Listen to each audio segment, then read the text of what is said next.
Hello good evening everyone. मैं doctor Swati Sharma. शाम के 7 बज गए हैं और आज विपक्षी बुक पढ़ाने के लिए बिल्कुल तैयार, और आप अपनी कॉपी निकाल के बिल्कुल तैयार हो जाइए।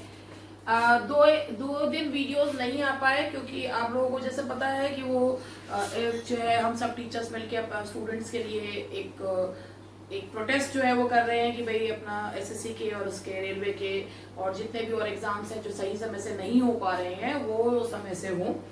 तो बच्चे भी उसी में लगे हुए थे, टीचर्स भी उसी में लगे हुए थे। तो अब जो है मैंने कहा चलो ठीक है, वो तो चला ही रहे हैं, कैंपेन जो चला रहे हैं, लेकिन इसके साथ साथ बच्चों को पढ़ाना भी है क्योंकि जब वैकेंसी आएगी, सरकार पर दबाव पड़ेगा, वैकेंसी आएगी तो उसके लिए भी पढ़ना तो पड़ेगा ही ना। तो इसलिए चलिए अब आप लोगों को जो मैंने आपका जो चैप्टर था, आपके जिन लोगों ने नहीं देखे हैं अभी तक वीडियोस, वो पहले के 3 वीडियोस देख लें। और उसके बाद अब हमारा ये वीडियो नंबर 4 है जो आपका एसपी बख्शी किताब का वो आपका चैप्टर है। आज ये चैप्टर मैं समाप्त कर रही हूँ और इसके बाद मैं कल से नया चैप्टर स्टार्ट करूंगी। इसके लिए आप लोगों को एक्सरसाइज है, आपके पास आपकी किताब होगी एसपी बख्शी की, वो एक्सरसाइज कीजिएगा। कहीं पर आपको प्रॉब्लम आती है तो मैं आप लोगों को बता रही हूँ कि कमेंट सेक्शन में जाकर आप जो है वो उसमें आप पूछ सकते हैं कि क्या प्रॉब्लम है। हालांकि मुझे लगता है कि अगर आप वीडियोस को कायदे से देखेंगे तो आपको कोई भी प्रॉब्लम जो है वो नहीं आएगी। चलिए आगे बढ़ते हैं। अब हमारा एसपी बख्शी चैप्टर नंबर 8 और वर्ब। अब इसमें मैं आपको जो बता रही हूँ, अभी तक मैंने आपको ये बता दिया था कि 2 सब्जेक्ट्स जब यूज होते हैं तो एंड से जुड़े होते हैं तो वो प्लूरल हो जाता है, एज वेल एज वगैरह से जुड़े होते हैं तो फर्स्ट सब्जेक्ट के अकॉर्डिंग लगता है, और इधर और नीदर नॉर से जुड़ा होता है तो सेकंड सब्जेक्ट के अकॉर्डिंग लगता है। आज मैं आप लोगों को जो करवा रही हूँ वो मैं आपको वर्ब में इस तरीके का पॉइंट जो है वो अलग करवा रही हूँ। देखिए अब मैं आपको वर्ब में जो आज करा रही हूँ, मैंने इससे पहले वाले लेक्चर में आपको करवाया था इन्वर्जन। आज मैं आपको करवा रही हूँ सब्जंक्टिव मूड। पहले सब्जंक्टिव मूड के बारे में देखिए कि सब्जंक्टिव मूड होता क्या है। सब्जंक्टिव मूड और इसके भी सब्जंक्टिव मूड में आपका ये चैप्टर नंबर 8 है, पेज नंबर 97 है, और इसमें ही यहाँ पे दिया हुआ है अनरियल पास। तो मैं आप लोगों को इसको आराम से इसको समझाती हूँ कि क्या है। कि a wish, a regret, unlikely condition,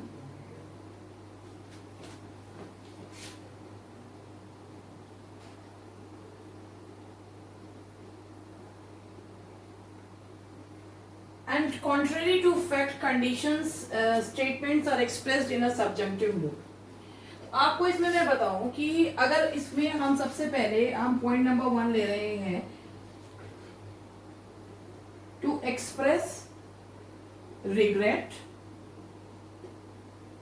या wish for a present situation. देखो अब इस सब्जेक्टिव मूड के बारे में समझो क्या होता है कि अगर आपकी कोई विश यानी कि कोई आपकी इच्छा है, कोई आपकी जो है वो रिग्रेट है, अफसोस है किसी बात पे, एक ऐसी कंडीशन जो हो नहीं सकती या कुछ ऐसी चीजें जो स्टेटमेंट को जो है उनके हिसाब की नहीं है, तो उनको जो है ना हम काल्पनिक सिचुएशंस कहते हैं। एक रिग्रेट है, किसी बात पे अफसोस है, कोई इच्छा है हमारी इच्छा प्रेजेंट की है, हमारा जो है वो किसी चीज का हमारी इच्छा प्रेजेंट की है मगर हो नहीं सकती, इमेजिनरी है। किसी बात पे हमें अफसोस है, जो प्रेजेंट में ही अफसोस है, उसके लिए हम कौन सा यूज करते हैं, सब्जंक्टिव मूड यूज करते हैं। अब इसको मैं आपको एग्जांपल से समझाती हूँ। जैसे I wish I had a house of my own. देखो, या इसको एक और सेंटेंस से लगाती हूं, I wish I were a bird. अब मैं आपको इसमें समझाऊं कि आपकी कोई इच्छा है, प्रेजेंट की इच्छा है, मगर वो पूरी नहीं हो सकती, काल्पनिक है, या कोई एक अफसोस है। जैसे किसी के घर को देख के आपने कहा था कि काश मेरे पास भी एक घर होता। अगर आपके पास घर होता तो आप अफसोस थोड़ी ना करते दूसरे का घर देख के। आज मेरे पास भी गाड़ी होती तो मैं बसों में धक्के ना खाता। तो ये क्या है, ये आपका रिग्रेट है कि भाई गाड़ी होती तो धक्के थोड़ी ना खाता। मेरे पास भी ऐसा घर होता तो मैं जो है वो आराम से रहता। तो ये आपका एक अफसोस बता रहे हैं, आपकी इच्छा बता रहे हैं, काश मेरे पास ऐसा घर होता, काश मैं उसकी जिंदगी जीता। कह रहा है कि अगर मैं तुम्हारी जगह होता। ये सारे आपके क्या है, विश है, रिग्रेट है, एक ऐसी परिस्थिति है जो हो नहीं सकती, काल्पनिक स्थिति है। अब जैसे अगर हम किसी को देख के बोले अगर ये अपने बाल हरे रंग के रंगवा ले तो बहुत मूर्ख लगेगा, उसने रंगवाया थोड़ी है। ये सिचुएशन कैसी है, अनलाइकली, एक अनरियल जो है, अनलाइकली सिचुएशन है। अगर आप किसी को देखे बैठ के देखे अगर यार ये अपने बाल जो है हरे रंग के रंग वाले तो बहुत मूर्ख सा दिखेगा। तो एक अनलाइक आप सोच रहे हैं, जब आप किसी चीज के बारे में सोचते हैं तो आपका जो आपकी विश है, रिग्रेट है या अनलाइकली कंडीशन है तो आपके सब्जेक्टिव मूड में यूज होती है वर्ब की सेकंड फॉर्म। और अगर आप उसमें बनना या होना कह रहे हैं तो आपका यूज होगा वर। फिर दोबारा से समझा देती हूँ, ये काफी इंपॉर्टेंट है, कंडीशनल सेंटेंसेस में भी आता है कि पास्ट कंडीशनल्स में जब बताया जाता है। मैं दोबारा से बता रही हूँ, सब्जेक्टिव मूड भी दो तरीके के होते हैं, एक प्रेजेंट सब्जेक्टिव मूड होता है, पास्ट सब्जेक्टिव मूड होता है। इस वाले चैप्टर में अभी केवल पास्ट सब्जेक्टिव मूड ही दे रखा है, अनरियल पास्ट के बारे में बता रखा है, तो मैं ये बता रही हूँ। आगे आएगा प्रेजेंट सब्जेक्टिव मूड को, वो भी मैं करवाऊंगी। तो मैं अभी बुक चैप्टर के अकॉर्डिंग चल रही हूँ, मैं दोबारा से आपको समझाती हूँ, फिर से ध्यान से समझे। जैसे कभी आप इच्छा करते हैं, वो इच्छा जो है आपकी पास्ट की नहीं होनी चाहिए, वो प्रेजेंट की इच्छा है। आप जा रहे हैं, जाते समय आपने जो है एक चमकती हुई बाइक देखी और आप जो है उस बाइक को देख के आपने कहा काश मेरे पास भी एक ऐसी बाइक होती। तो भाई काश मेरे पास भी एक ऐसी बाइक होती, इसका मतलब ये है कि भाई आप उस चीज पे अफसोस कर रहे हो कि यार मेरे पास तो ऐसी बाइक है नहीं, मेरे को तो ऐसी जाना पड़ रहा है। तो वो आपकी इच्छा है जो आप नहीं, आपके पास नहीं है किसी चीज की। आप किसी चीज की कल्पना कर रहे हो, किसी चीज की सिचुएशन, जैसे आम बोलचाल में हम किसी को बोलते हैं अगर तूने मुझे धमकी दी तो मैं तेरी कंप्लेंट कर दूंगी। अगर तूने मुझे धमकी दी, उस बंदे ने आपको धमकी दी थोड़ी है, आप किसी सिचुएशन को वही तो कर रहे हैं कि भाई अगर वो मुझे धमकी देगा तो मैं उसकी कंप्लेंट जो है वो कर दूंगी।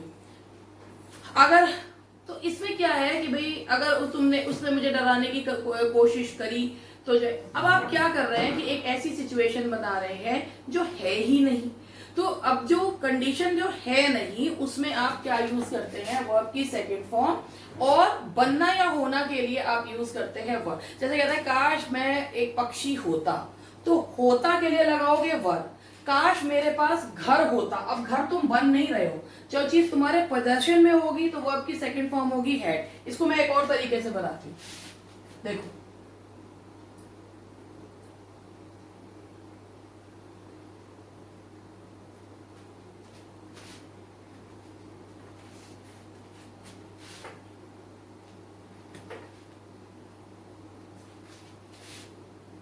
if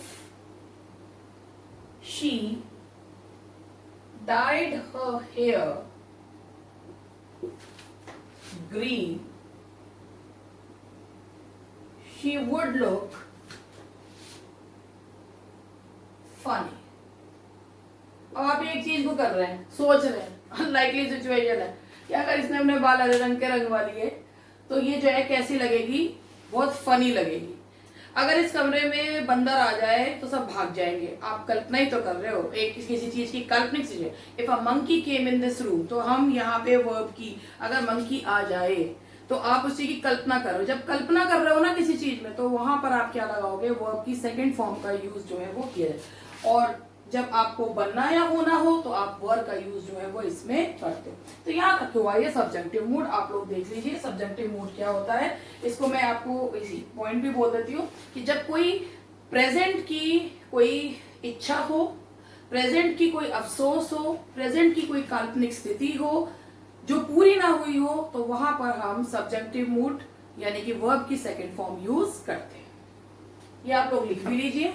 इसके बाद में जो है आगे बढ़ती हूँ। वैसे तो ये बुक में लिखा हुआ है, आपको लिखने की जरूरत नहीं, केवल एग्जाम्पल है ये वाला, ये लिख लीजिएगा। ठीक है, आगे बढ़ते हैं।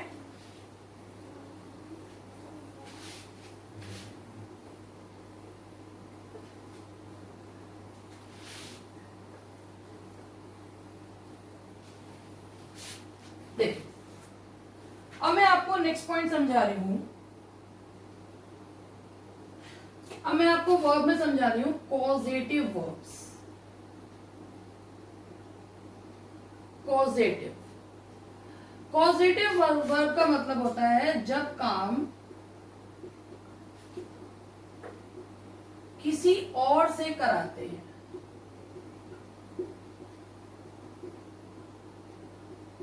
ठीक है, जब काम किसी और से कराते हैं। इसके एग्जांपल से समझाती हूं।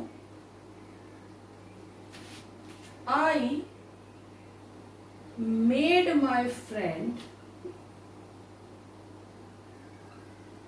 Clean the house. ठीक है, और तीसरा है, सेकंड है, he got his house painted। ठीक है, अब आप मेरी बात को ध्यान से समझे। मेड कहां लगता है, गॉट कहां लगता है, ये मैं आपको बता रही हूं। जब सब्जेक्ट किसी काम में खुद भी इन्वॉल्व रहता है, जैसे मैंने उससे, अगर मैं इसको हिंदी में बोलूं तो ये होगा, मैंने अपने दोस्त से घर साफ करवाया। अगर मैं कहती हूं कि मैंने उससे एक पत्र लिखवाया, तो अगर आप इस सेंटेंस को ध्यान से पढ़ो तो मैंने उससे एक पत्र लिखवाया, तो एक सब्जेक्ट है आपका, उससे आपका ऑब्जेक्ट है, और एक पत्र ये भी ऑब्जेक्ट है। ये मतलब डायरेक्ट ऑब्जेक्ट और इनडायरेक्ट ऑब्जेक्ट होता है। डायरेक्ट ऑब्जेक्ट वो होता है जो नॉन लिविंग थिंग्स होती हैं, उन्हें डायरेक्ट ऑब्जेक्ट कहते हैं, और ह्यूमन बींग्स को जो है वो इनडायरेक्ट ऑब्जेक्ट कहा जाता है, लिविंग थिंग्स को जो है इनडायरेक्ट ऑब्जेक्ट कहा। तो मैंने उससे एक पत्र लिखवाया, यानी कि भाई मैं उससे ये काम करवा रही हूँ, तो मैं ऐसे बोलूंगी आई। इसका स्ट्रक्चर होता है सब्जेक्ट प्लस मेक, मेक्स या made, plus object plus verb की फर्स्ट फॉर्म प्लस ऑब्जेक्ट। यहां पे मेक के बाद, मेक तो अकॉर्डिंग टू टेंस चेंज होता है, लेकिन वर्ब की सिर्फ फर्स्ट फॉर्म लगती है। तो मैंने उससे एक पत्र लिखवाया, तो मैं बनाऊंगी यहाँ पे I made him write a letter. तो आप लोगों को ये याद रखना है कि हम मेड या मेक या मेक्स तब लगाते हैं जब उसमें सब्जेक्ट भी जो है वो शामिल रहता है, तो हम मेक, मेक्स या मेड लगाते हैं। लेकिन हम गॉट कहां लगाते हैं? गॉट लगाते हैं जब सब्जेक्ट खुद शामिल नहीं रहता है बल्कि किसी और से काम करवाता है, तो गॉट लगाते हैं। गेट, गेट, गेट्स या गॉट लगाते हैं। ये पैसिव वॉइस होता है। जैसे मैंने बाल कटवाए, तो भाई बाल काटने वाला बाल काट रहा है, लेकिन आप उसमें कुछ नहीं, मतलब आप, ये नहीं है कि आप भी उसमें जो है शामिल हैं। तो जब आप किसी से कोई काम करवाते हैं लेकिन उसमें खुद शामिल नहीं रहते, तो लगाते हैं गेट। और जब आप जो है वो आप भी काम में शामिल रहते हैं, तो लगाया जाता है मेक। तो he got his house painted, उसने अपना घर पेंट करवाया, किसी से करवाया। ठीक है, अगर आप बताए मैं उससे अपना घर पेंट करवाती हूं, तो मैं अभी शामिल हूं, चल भाई डब्बा उठा के चल, बाल्टी उठा के चल, तो वहां पर जो है आप लगाओगे मेक। लेकिन जहां पर ऑब्जेक्ट नहीं दिया हुआ हो, केवल ये है कि भाई किसी और से ये काम करवाया गया है, आप इसमें शामिल नहीं है, तो वहां पे गेट। मेक के बाद वर्ब की फर्स्ट फॉर्म लगती है, और गेट के बाद हमेशा वर्ब की थर्ड फॉर्म यूज होती है। तो याद रखिएगा, मेक के बाद make plus first form of verb, gate plus third form of verb. क्यों? मेक में सब्जेक्ट और ऑब्जेक्ट दोनों दिए रहते हैं, गेट में जो है वो ऑब्जेक्ट जरूरी नहीं है, वो दिया रहता है, केवल ये बताया जाता है कि काम किसी से करवाया गया, किसी व्यक्ति से करवाया गया, तो वहां पैसिव वॉइस हो जाता है। तो गेट के बाद वर्ब की थर्ड फॉर्म और मेक के बाद वर्ब की फर्स्ट फॉर्म यूज होती है। तो आप लोग ये जो है लिख लीजिएगा, पॉजिटिव वर्ब जब किसी और से काम कराते हैं, इसमें भी आप ये लिखिएगा, मेक में कर्ता खुद शामिल रहता है, सब्जेक्ट स्वयं शामिल रहता है, लेकिन गेट में वो काम किसी और से ही करवाता है। तो यहां तक ये लिख लीजिएगा। हिंदी का सेंटेंस ही मैंने लिख के दिया, वो देख लीजिएगा। अब मैं आप लोगों को एक्सरसाइज करवाऊंगी, देख लीजिए। चलिए अब मैं इसको मिटा देती हूं।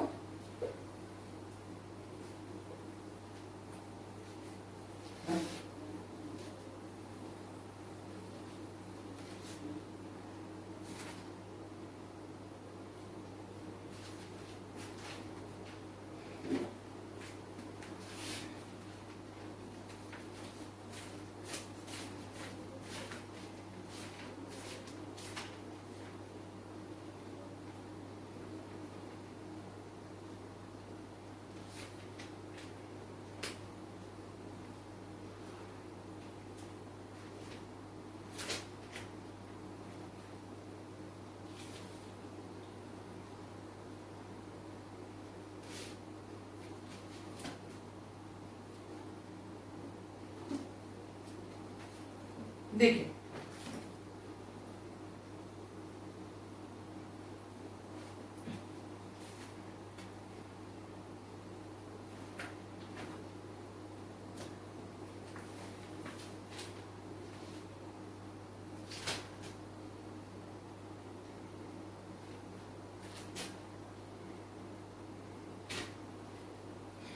अब मैं आपको इसमें से कुछ वर्ब्स जो है वो समझा देती हूँ और इसके कुछ और पॉइंट्स हैं वो भी बता देती हूँ। देखिए एक इसमें मैं आपको एग्जाम्पल जो मैंने अभी सब्जेक्टिव मूड वगैरह करा है, इसके अलावा मैं आपको क्वेश्चन से समझा देती हूँ।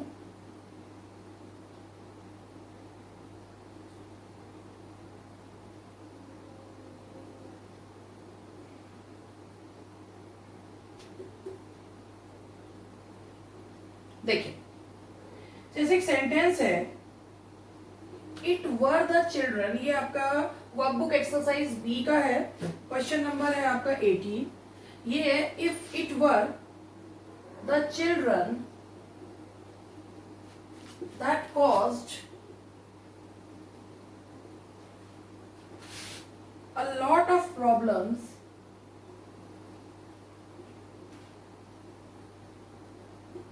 to their parents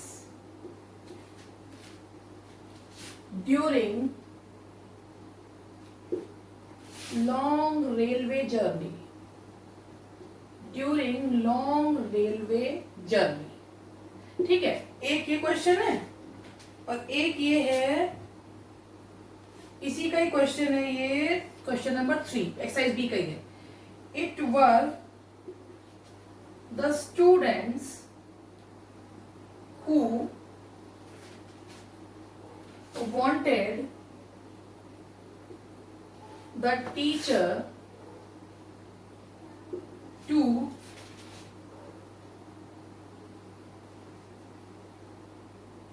declare holiday। अब ये दो क्वेश्चन है, पहले मैं आपको ये समझा दूं फिर उसके बाद आगे बढ़ती हूं। देखिए पहली चीज ये देखिए, इट का मतलब होता है जब आप इट एज अ सब्जेक्ट हम तब यूज करते हैं कि जब इट के बाद हम नाउन या प्रोनाउन का यूज जब करते हैं तो हम उस सब्जेक्ट को एम्फेसाइज कर रहे होते हैं। क्या कर रहे होते हैं? एम्फेसाइज। जैसे इट्स आई, इट्स मी नहीं बोलते हैं, इट्स आई। लेकिन इट के बाद आपको एक चीज याद रखनी होती है कि इट जो है ना, उसके बाद जो आपका हेल्पिंग वर्ब आएगा ना, वो हमेशा सिंगुलर आएगा। यानी कि इज आ जाएगा, वॉज आएगा, विल आएगा, लेकिन कभी भी आर नहीं आ सकता, वर नहीं लग सकता, एम नहीं लग सकता। क्योंकि अब क्यों नहीं लग सकता? क्योंकि इट सिंगुलर है। तो इट सिंगुलर है तो इसीलिए इट के बाद आने वाला जो वर्ब है that will always be singular, वो हमेशा सिंगुलर हो।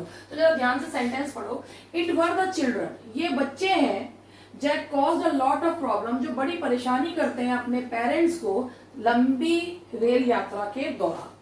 तो आपका भले ही यहाँ पे चिल्ड्रन की बात की जा रही है, लेकिन चूंकि इट जो है वो हमारा सिंगुलर है, इसलिए हम लगाएंगे वॉज। नीचे देखिए वही सेम चीज है, माना यहाँ सब्जेक्ट बात वही है, सब्जेक्ट इसी चीज पे जोर डाल रहे हैं, लेकिन हम इस सब्जेक्ट इसको मानते हैं, इसी हिसाब से यहाँ पे हम क्या लगा देते हैं? It was. It was the students, ये स्टूडेंट्स थे who wanted the teacher to declare holiday, जो चाहते थे कि टीचर छुट्टी घोषित कर दे। तो आप लोग यहाँ तक ये देख लीजिए, मोस्ट ऑफ द क्वेश्चन जो है मैंने आप लोगों को इसमें कराए हैं, बाकी आपके जो मैंने पॉइंट्स कराए हैं उससे हो जाएंगे। तो आप लोग इसको देख लीजिए। अब मैं आपको इसी में ही वर्ब की फॉर्म दे रखी है, जो मैं आपको समझा रही हूँ, क्योंकि मीनिंग नहीं दे रखा, तो मैं वर्ब की फॉर्म के मीनिंग समझा रही हूँ आप लोगों को, और फिर आप लोग उससे एक्सरसाइज जो इसमें सी दे रखी है वो आप आराम से इसमें कर लो। ठीक है, पहले मैं आपको वर्ब के मीनिंग समझा रही हूँ।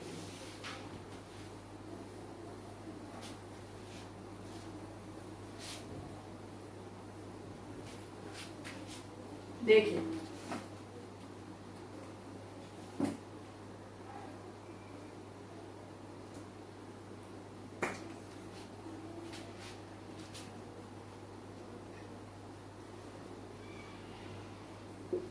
ये वर्ब की फर्स्ट फॉर्म, ये वर्ब की सेकंड फॉर्म, ये वर्ब की third form. Swing, swing, sorry, swing, swung, swung.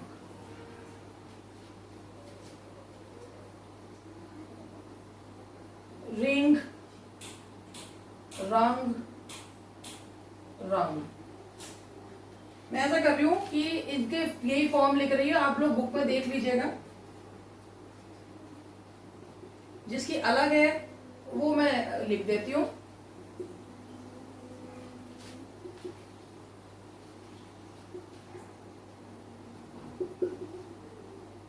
ये मैं आपको समझा देती हूँ तो आप आराम से इन्हें कर लोगे।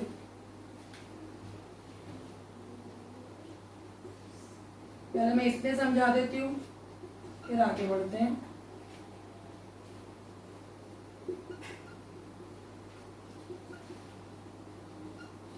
बच्चों को ये वर्ब्स ही नहीं पता होते तो इसलिए जो है वो दिक्कत करते हैं। देखिए, पहला है आपका स्विंग। स्विंग का मतलब होता है फुर्ती, फुर्ती में आना। तो स्विंग की जो वर्ब की सेकंड फॉर्म है वो भी है स्वंग, और थर्ड फॉर्म भी है क्या, स्वंग। यानी कि वर्ब की सेकंड फॉर्म के रूप में यूज होगा तो स्वंग लगेगा। हैज हैव हैड के साथ आएगा, ये सारी हैज हैव हैड के साथ आती है। हैज हैव हैड के साथ आएगा तो इनके साथ लगेगा स्वंग, फुर्ती में आना। रिंग, रिंग का मतलब होता है निचोड़ना, रिंग रंग रंग, निचोड़ने को बोलते हैं। तो इसकी भी सेकंड और थर्ड फॉर्म यही है। स्टिंग, स्टिंग का मतलब होता है डंक लगना, स्टिंग, स्टंग, टंग। तो स्टंग, स्टंग ही है इसका, डंक लगना, डंक मारना, डंक लगना।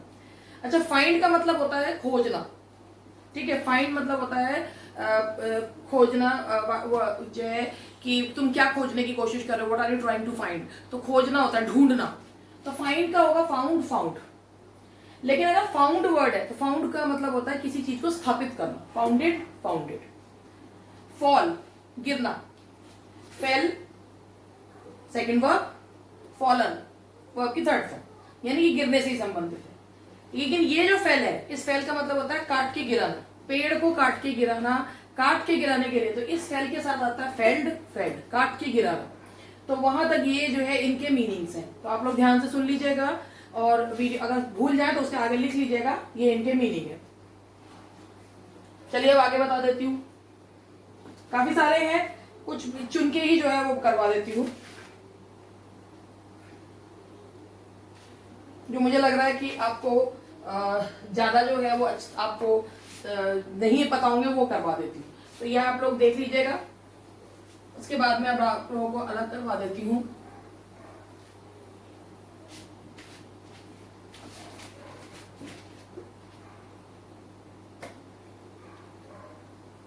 befall, befell, befallen,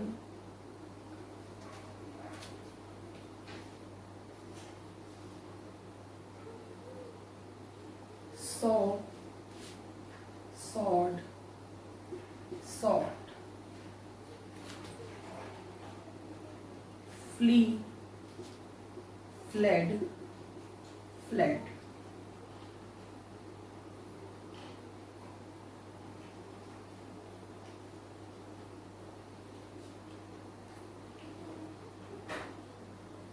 hang, hanged, hanged, hang, hung, hung। चलिए मैं पहले इनको समझा देती हूँ और इससे ही आपके क्वेश्चंस हो जाएंगे। देखो, बीफॉल का मतलब होता है अचानक से कोई विपदा आ पड़ना। तो चूंकि इसमें फॉल है तो फेल फॉलन हो जाएगा, बीफॉल, बिफेल, बिफॉलन। ठीक है, विपदा आके पड़ना। सॉ का मतलब होता है आरी से काटना। ठीक है, आरी से काटने को बोलते हैं सॉ, सॉड। ये देखने से कोई संबंधित नहीं है, सॉ, सॉड एंड सॉड, आरी से काटना। फ्ली, फ्ली का बहुत सारे लोग गलत कर देते हैं, फ्ली, फ्लू, फ्लाउन कर देते हैं। नहीं, फ्ली का मतलब होता है 9 2 11 होना। तो फ्ली, फ्लेड, फ्लेड।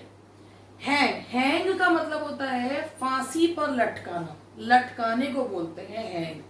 तो इसको होगा सेकंड फॉर्म हैंग और थर्ड भी हैंग। लेकिन ये फर्स्ट फॉर्म तो दोनों की एक सी है, लेकिन टांगना जो होता है उसे कहते हैं हंग। जैसे कोट उठा के टांग देते हैं, कपड़े टांगते हैं, तो उसके लिए सेकंड फॉर्म यूज होती है हंग। हैंग, हंग, हंग। तो इससे आपकी एक्सरसाइज जो है वो आपकी सेकंड एक्सरसाइज जो है सी वाली वो हो जाएगी। कुछ वर्ब्स रह गए हैं, जब मैं आपका टेंसेस से स्टार्ट करूंगी तो वो आप लोग करोगे। आप लोग जरूर इसकी एक्सरसाइज कीजिएगा और मुझे बताइएगा कि क्या आपको इन लेक्चर से हेल्प मिल रही है या नहीं मिल रही है। तो चलिए अब हम लोग आगे बढ़ते हैं और नेक्स्ट चैप्टर से हम लोग कल शुरुआत करेंगे। आप लोग इसकी एक्सरसाइज जरूर कर लीजिएगा। थैंक यू वेरी मच, मिलते हैं कल। चैनल को शेयर, लाइक एंड सब्सक्राइब करना ना भूलें कि अगर आप लोग ये सब करेंगे तो हमें भी इससे मोटिवेशन मिलेगा। तो प्लीज चैनल को लाइक, शेयर और सब्सक्राइब कर लेना।